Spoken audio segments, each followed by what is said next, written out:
로마서 2장 마음에 받는 할례.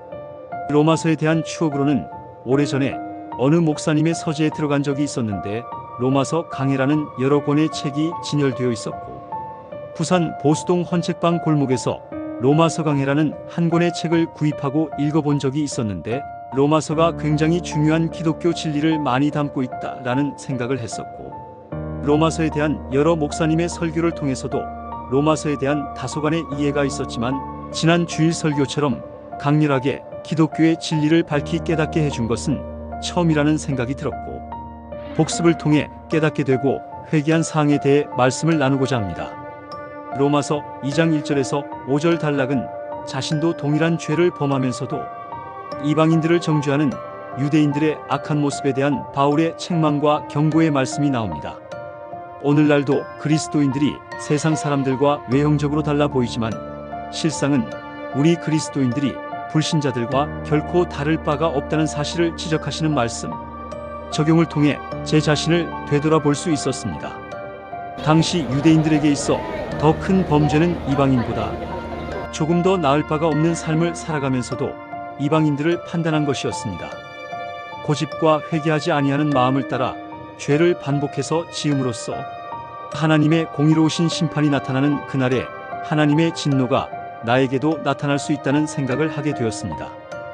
유대인들의 대표적인 죄는 남을 비난하고 정죄하는 것이며 그러면서 자기들 역시 같은 죄를 반복적으로 짓고 있다는 것인데 나도 그렇게 하지는 않았는지 되돌아보았습니다.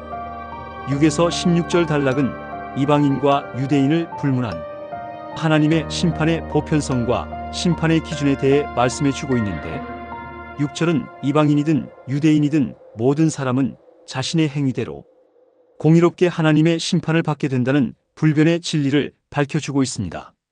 심판의 단위는 신앙 공동체나 가족이나 부부가 아니라 각 개인임을 명심하겠습니다. 그리고 참 믿음은 외적으로 표출되는 선행, 진리를 따르는 행함이 있을 수밖에 없음을 바울은 논증해 줍니다. 참으면서 선한 일을 하여 영광과 존귀와 불멸의 것을 구하는 사람에게는 영원한 생명을 주시지만 이기심에 사로잡혀서 진리를 거스르고 불의를 따르는 사람에게는 진노와 분노를 쏟으실 것이라는 두려운 말씀을 접하면서 참으면서 선한 일을 하고 영광과 존귀와 불멸의 것을 구하는 삶을 살아가도록 하겠습니다. 하나님께서는 행위자가 어떤 사람인지를 문제 삼지 않으시고 그 사람의 행위 자체를 문제 삼으신다고 하셨고 하나님은 인종, 신분, 배경, 교육, 외모, 재력 등의 외적 조건을 모두 배제하시고 오직 그가 무엇을 생각했는지 무엇을 행했는지를 기준으로 공평하고 공의롭게 판단하시고 심판하시는 분이심을 바울의 논증을 통해 깨닫게 해주심에 감사드립니다. 사람이 하나님께 의롭다 인정받는 유일한 길, 유일한 구원의 길은 예수 그리스도의 십자가, 공로를 믿고 의지하는 믿음밖에는 없습니다. 참 믿음은 율법을 실천함으로 그 믿음이 진정한 믿음임을 입증하고 증명하게 된다는 의미의 13절은 진정한 믿음은 율법의 실천을 통하여 거룩을 이루어 가게 되어 있음을 바울은 설명해 줍니다. 16절은 율법에 근거한 유대인에 대한 하나님의 심판과 양심의 법에 근거한 이방인에 대한 하나님의 심판 모두 예수 그리스도를 통하여 하나님의 은밀한 것을 심판하시는 그 최후 심판의 날에 이루어지게 될 것을 밝혀주고 있습니다. 이처럼 모든 인간은 하나님의 심판을 피하지 못합니다.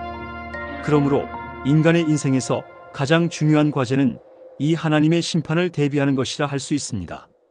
바울은 하나님께서 각 사람에게 그 행한 대로 심판하신다는 심판의 보편성을 말하며 유대인이나 이방인 모두 하나님의 동일한 심판의 대상임을 선언합니다. 23절 율법을 자랑하는 내가 율법을 범함으로 하나님을 욕되게 하느냐? 23절은 유대인들의 외식적인 신앙이 어떤 결과를 가져왔는지에 대한 지적입니다. 그들은 자신들이 자랑하는 율법을 어김으로 결국 율법을 주신 하나님을 욕되게 하는 신앙생활, 하나님을 욕되게 하는 제사, 하나님을 욕되게 하는 삶을 살고 있었던 것입니다. 그들은 그들의 신앙과 삶을 통해 하나님의 거룩하신 이름을 더럽히고 있었던 것입니다. 우리는 이러한 유대인들의 전철을 밟지 않도록 자신이 하나님 백성됨을 진리를 자랑하는 말이나 주장을 넘어서서 진리에 순종하는 거룩한 생활을 통하여 증거해 보여야 한다는 말에 진심으로 공감합니다. 이사야서 52장 5절에 기록된 바와 같이 하나님의 이름이 너희 때문에 이방인 중에서 모독을 받는도다라고 바울은 질타하고 있습니다. 25절에서 29절 단락은 표면적 유대인의 무익성을 강조하는 내용입니다. 오늘날로 이야기하면 형식적인 그리스도인들 아무런 의미가 없다는 것입니다. 무익하다라고 바울은 지적하고 있습니다. 무익한 그리스도인이 되지 않도록 노력하겠습니다. 바울의 요지는 형식적인 할례가 중요한 것이 아니라 진리를 지키는 내용이 중요함을 강조하고 있습니다.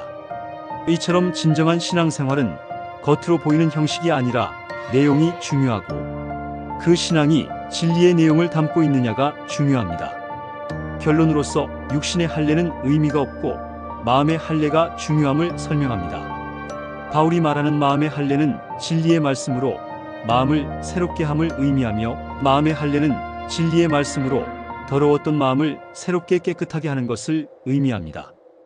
표면적으로 할례를 받았느냐, 할례를 받지 않았느냐 중요한 것이 아니라 하나님의 말씀으로 마음의 할례를 받아서 그 말씀을 따라 살아가고 있느냐가 중요함을 바울은 설명하고 있습니다. 성경으로 마음에 받는 할례가 참 할례입니다. 이런 사람은 사람에게서가 아니라 하나님에게서 칭찬을 받습니다. 하나님께서는 요란스럽게 거치장하는 신앙인을 외면하시고 진리의 말씀으로 내면을 새롭게 가꾸어가는 마음의 할례를 받는 신앙인을 칭찬하시는 분이심을 명심하고 하나님께 칭찬받는 신앙인이 되도록 끊임없이 노력하며 살도록 하겠습니다. 감사합니다.